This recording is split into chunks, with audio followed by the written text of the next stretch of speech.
Está começando mais um programa da série Mãos à Obra. Esta série é composta de 30 programas. Hoje, você vai assistir ao programa número 2. Mãos à Obra, o programa da construção.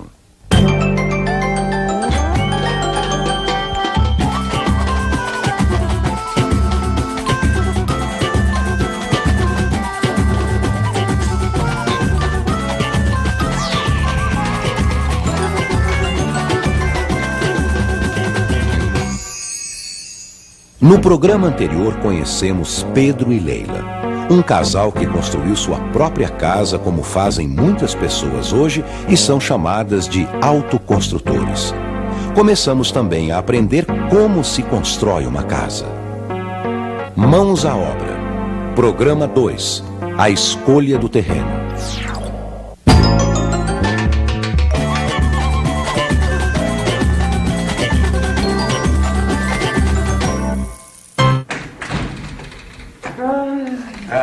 Como foi rápido fazer as compras da semana, né, meu amor? E nem deu pra cansar. E o que é melhor, ainda é cedo e a gente já resolveu esse problema. Viu só como eu tinha razão, Pedro, quando eu falei que a gente precisava morar perto do supermercado e da feira? Não, imagina se a gente morasse longe.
Essa feira tá ótima, hein, Pedro?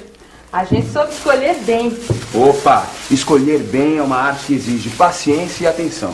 Lembra do sufoco que foi pra gente escolher o nosso terreno? Se a gente não tivesse tomado cuidado, a gente tinha comprado gato por leve. E aí você ia ver, ia ser um problema pra gente construir a nossa casa. Vixe Maria, Pedro, já pensou? A pessoa compra um terreninho, sonha construir a sua casa, aí de repente descobre que tem um abacaxi nas mãos. Não, e o que é pior, vai ter que conviver com isso pro resto da vida. Deus Deus. Quando a gente estava procurando o nosso terreno, eu prestava atenção em cada lugar diferente que eu passava. Como eram as casas, como eram as ruas, se tinha algum terreno para vender. Você sabe que eu também, Pedro? Eu também pensava o dia todo como é que ia ser a nossa casa. Às vezes eu estava costurando uma peça de roupa assim, pensando como ia ser a nossa casa, a vizinhança, a rua. Para aquela rua da pracinha, que linda. Quantas árvores, que sossego, hein? É, uma rua sossegada mesmo. Mas infelizmente ficava muito longe, né? Pois é, Pedro. Quando a gente está pensando em construir, quer um lugar tranquilo, sem trânsito, sem poluição, perto de tudo que precisamos. E é claro, com um precinho bom, né?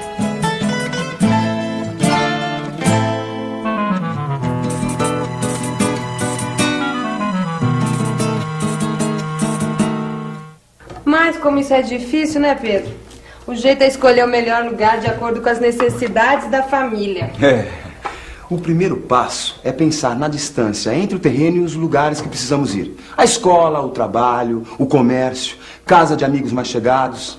Pedro, falando em distância, me passa um copo d'água que eu tô com sede.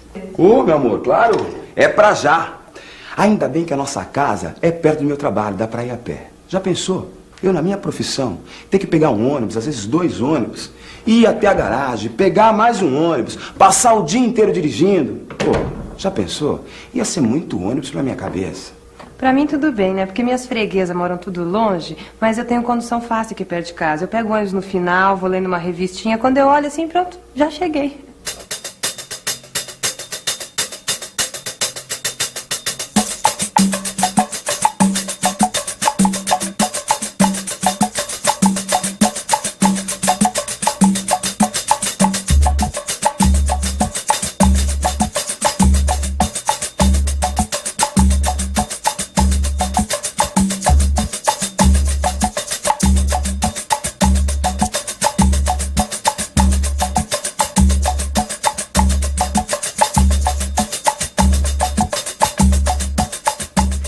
Essa é outra coisa importante na hora de escolher um terreno.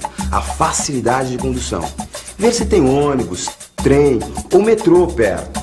Porque o terreno pode até ser longe do trabalho, mas se você tiver uma condução rápida e fácil, não tem problema. Pedro, pra mim é fundamental ter uma escola perto da casa da gente, sabe? Agora aqui eu tô tranquila, né? Porque tem uma boa escola aqui perto de casa, vai ser fácil quando tiver as crianças. Ah, pera um pouquinho, né, meu amor? Isso ainda vai demorar um pouco, né? A coisa tá difícil, pô. Imagina, difícil, Pedro. A gente já tem nossa casa, agora a gente já pode ter nenê. E depois minha mãe mora aqui pertinho, ela pode ajudar a gente todo dia. O quê?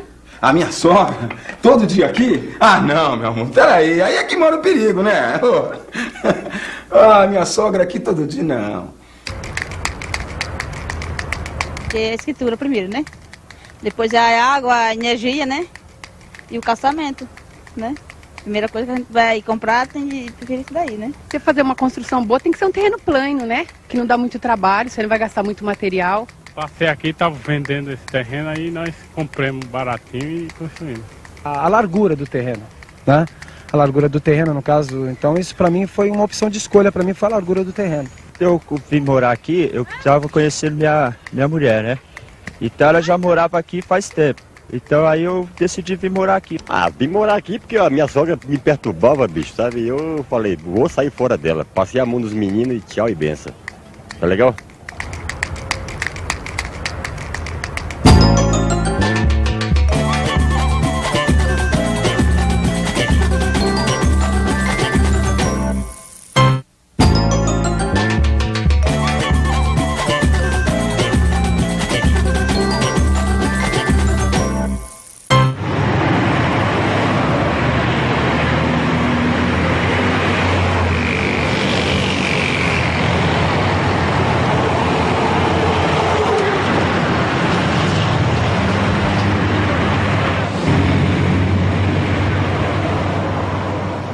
Outra coisa importante é evitar uma rua muito movimentada, porque aí vai ter trânsito, barulho, poluição dos carros e caminhões, além do perigo para as crianças.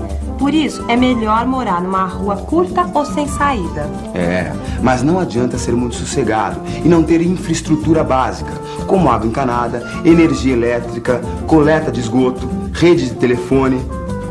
Ai, que delícia! Já imaginou ter falta d'água, Pedro? Que chato. Ter problema para lavar a roupa, limpar a casa, tomar banho. Ai. É, mas o pior que isso é você ter excesso de água na sua casa. Se o terreno for um lugar muito baixo, ele for próximo a córregos, valões, se a sua rua não tiver sarjeta, meio fio, aí é que você pode ter problema com enchentes. E alagamentos também, viu? Virgem Maria, Pedro. Eu soube que a cunhada do seu Jorge lá do açougue perdeu tudo numa enchente. Brincadeira. Conta isso pra mim, como é que você tá sabendo disso? Ah, é que ela queria morar perto da casa da mãe dela, né? Aí ela viu um terreninho lá na Baixada, o precinho tava bom, as crianças podiam brincar na rua, que era tranquila, sossegada. Só que o pessoal da vizinhança avisou, né, Pedro, que o lugar era perigoso, mas ela é teimosa. Construiu a casa mesmo assim. Você sabe, não deu outra. Perdeu tudo na última enchente. A casa dela encheu d'água. Brincadeira, meu amor. Que tristeza, hein? Enxuga aí, Pedro. Me passa aí o... Brincadeira, meu amor. Perdeu tudo. Perdeu.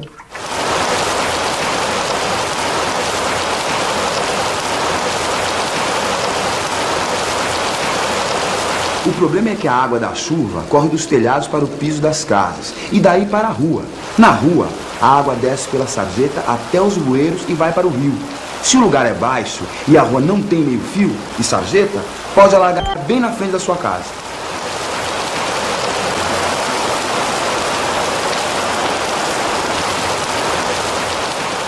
Por isso é bom conversar com a vizinhança para saber dos problemas, viu?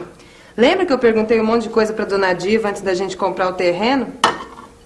Também. Ela sabe de tudo por aqui, Pedrão.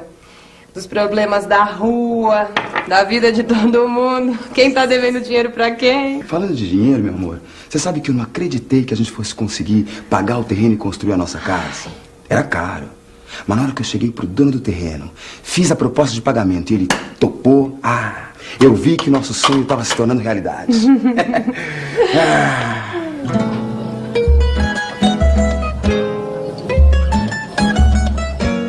Quantos terrenos diferentes a gente viu, hein, Pedro?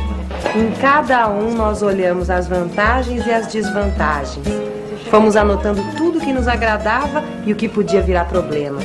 Comparamos o preço e as condições de pagamento. E claro, se o terreno estava regularizado na prefeitura e se tinha escritura.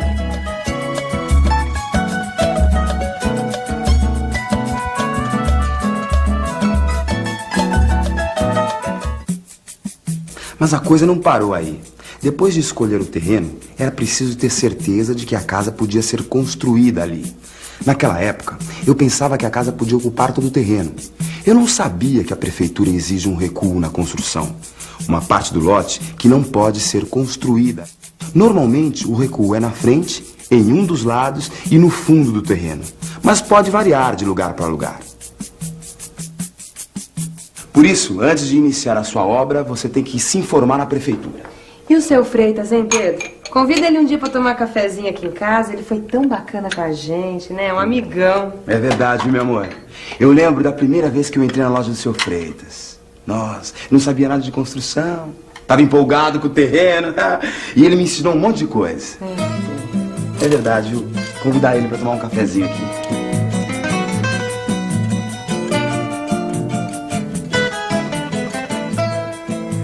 Antes de comprar o lote, é preciso pensar se o terreno é adequado às necessidades da casa que você precisa construir.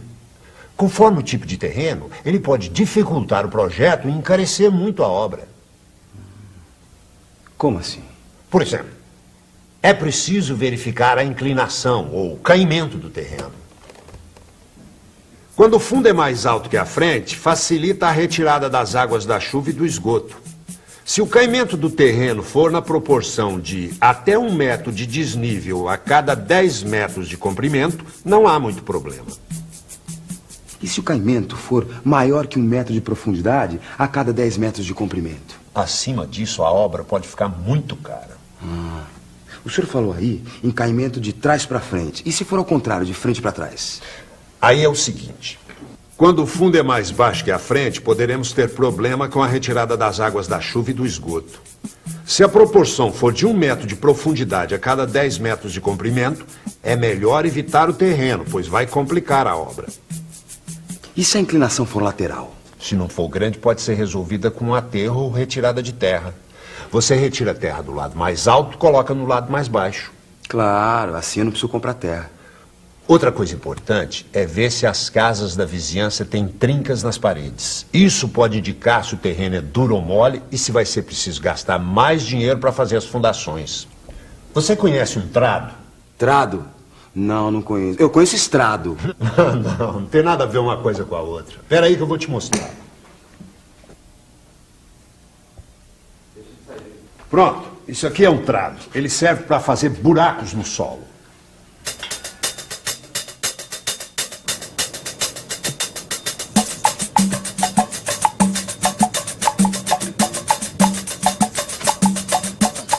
Faça um furo de pelo menos 2 metros de profundidade no terreno.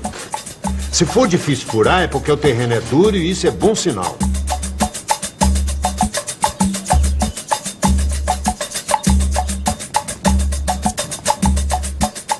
Se estiver muito mole ou você encontrar água, anote a profundidade, porque vai te ajudar a definir o tipo de fundação necessária e quanto vai custar.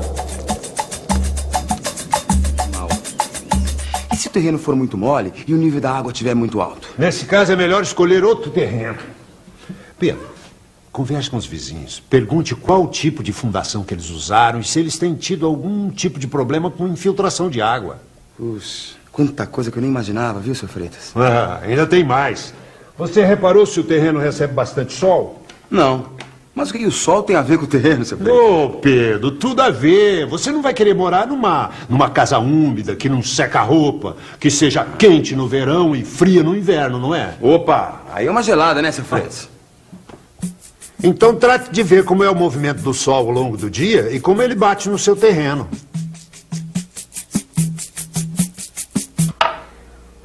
Pedro, o seu Freitas foi mesmo um amigão, hein? Opa! Imagina essa casa sem esse sol maravilhoso. É, foi ele também que me abriu os olhos quanto aos documentos do terreno.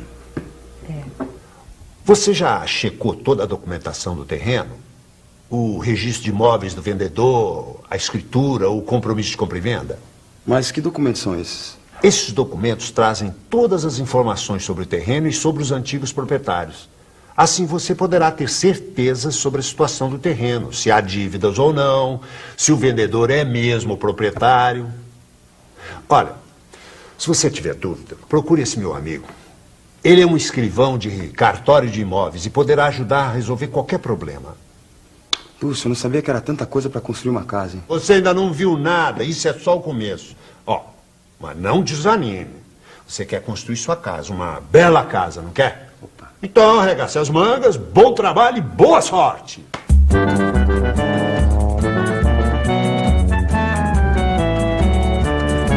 Depois daquelas dicas do Sr. Freitas, nós conseguimos comprar o nosso terreno, nosso pedaço de chão. E aí começou uma nova fase. Fazer o projeto da casa. Imaginar como seriam os quartos, a sala, essa cozinha que eu gosto tanto, né? Mas aí é outra história, né, amor? Bom, eu vou indo, senão eu vou chegar atrasado. Deve ter um monte de gente me esperando no ponto de ônibus. Eu vou com você, Elsa. Vou guardar o abacaxi na geladeira, tá? Gente, no próximo programa a gente vai falar do projeto da casa. Você vai aprender como medir o terreno, como fazer a planta da casa, legalizar a obra na prefeitura. Não perca, hein? Tá com pressa porque você nem se trocou ainda, Pedro. Mas você já passou minha camisa? Claro que já, tá lá em cima do sofá. Mas e a minha calça? E a minha calça tá lá também? Passa pra vergonha. Minha meia, eu quero a minha meia. Tá tudo lá. Desculpa, gente. No caso meu aqui, eu mesmo, eu consultei com meu primo, que é o engenheiro arquitético, né? Aí ele me deu uma planta, já tudo no esquemado, aí eu acompanhei a planta. Então agora a gente está correndo atrás para ver se consegue pagar os impostos, né, para legalizar. E na prefeitura, né, no estado, para ver qual é a condição de terreno, se é particular, se é do governo, para poder legalizar. Aí nós só conferimos 5 na frente e 15 na lateral. Dá a sensação assim de ter uma moradia, de ter um teto, né? De não ser um descamisado, né? Ou de não ser um cara assim, mas de não ser um mendigo, de não ser um inquilino de Deus, né? Chamado. Sabe o que é inquilino de Deus? Aquele cara que mora na rua lá e tal. Ele é um cidadão, só que ele não é um cidadão sem casa. Hoje em dia eu sou um cidadão com casa. No programa de hoje, vimos quais os cuidados que você deve ter na hora de escolher um terreno. Como decidir a melhor localização. Como identificar as vantagens e desvantagens do lote. Como calcular a área que pode ser construída. Quais as providências que você deve tomar na prefeitura. Qualquer construção ou reforma exige a participação de um profissional habilitado responsável pelo projeto e pela execução da obra. Procure a prefeitura ou o CREA para obter mais informações a respeito.